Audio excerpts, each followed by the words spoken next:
സ്റ്റേജാ ഇന്ന് നമുക്ക് ഉച്ചയ്ക്ക് ലഞ്ചിനെ പോത്ത് റോസ്റ്റും ഗീ റൈസും ആയാലോ? ഓ ആയിക്കോട്ടെ. ഇത് വളരെ സിമ്പിളായിട്ടുള്ള ബീഫ് റോസ്റ്റിൻ്റെ റെസിപ്പിയാണ് കേട്ടോ. കഴുകി വൃത്തിയാക്കി വെച്ചിരിക്കുന്ന ബീഫിലേക്ക് കൊച്ചുള്ളി, ഇഞ്ചി, വെളുത്തുള്ളി, തക്കാളി, പച്ചമുളക്, മഞ്ഞൾപ്പൊടി, ഒരു 3 സ്പൂൺ മല്ലിപ്പൊടി, ഒരു 3 സ്പൂൺ മുളക് പൊടി, ഉപ്പ്, കുറച്ച് കായപ്പൊടി, കറിവേപ്പില എന്നിവ ചേർത്ത് നന്നായി ഇളക്കി യോജിപ്പിച്ച് നന്നായി വേവിച്ചെടുക്കുക കേട്ടോ.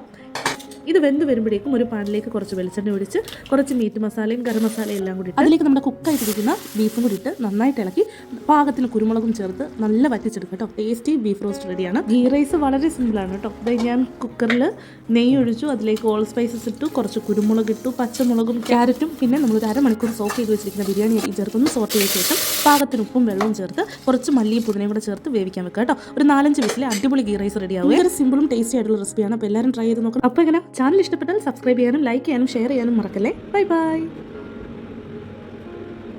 അടിപൊളി, ഒരു രക്ഷയില്ല, എല്ലാവരും ട്രൈ ചെയ്തു.